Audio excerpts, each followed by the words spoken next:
We have an opportunity to make things right, Monica, and we're going to take it. Can't we just be grateful that Michael's awake? No. We let him down before. It will never happen again. Oh, for God's sake, baby, will you relax? You're making yourself miserable. Don't you have any pride at all? I think the problem is I have too much pride. How can you let yourself be manipulated? So how many more children are you willing to turn over to Corinthos, huh?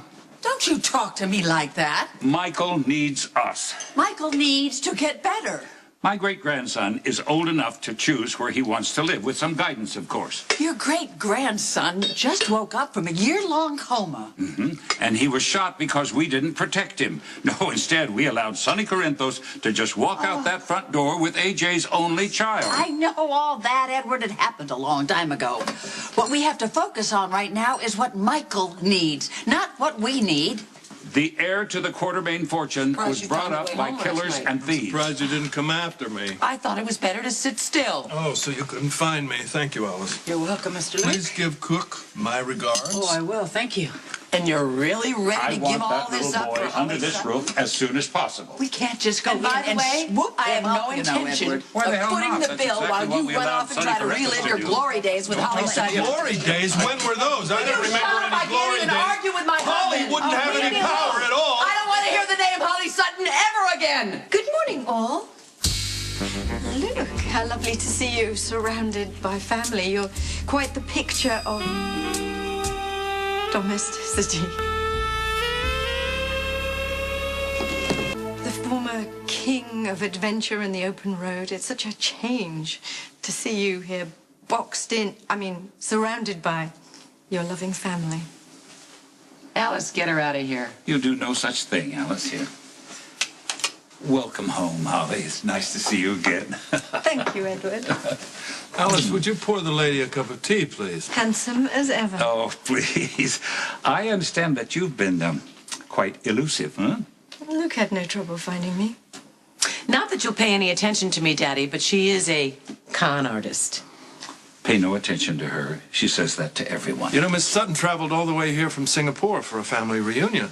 Oh, really? Is Robert here? Robert? No. Talking about my bartender and possible son, Ethan Lovett. Well, Tracy, you never mentioned anything about Holly Sutton being a part of this, although I'm not surprised. Well, I am. Just for the record. Well, I think that Ethan is a very promising young man, so congratulations. Oh, you do, Edward? You told me you thought Ethan was a thief who liked to guzzle our liquor just as much as Luke does. You misunderstood. Oh? As I said, congratulations. Congratulations for what, Daddy?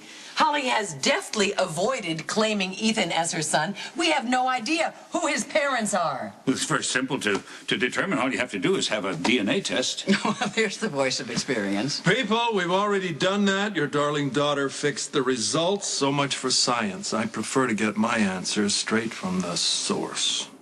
Just as soon as I get my money.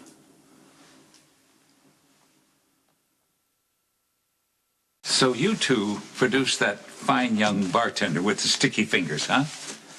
Possibly. Oh, please, Daddy. She's going to prolong this as long as she possibly can. Just don't encourage her. I know a great deal about unexpected children. I'd be happy to advise. That's very supportive of you. Thank you, Edward. She doesn't want advice. She wants money. Oh, I think she wants a lot more than that, don't you, Tracy? And that's what worries you, because if Ethan is Luke's son, Luke could just run off with Holly. Well, what's to keep you from leaving with Holly anyway, huh? You know, Edward, it may be time for me to let off a little steam, whistle a traveling tune. Well, you'd come back, wouldn't you, Mr. Luke? Not to belabor the point, but all your questions can be answered for a fair price. How much? That's for Luke and me to negotiate. You know where to find me. You always do.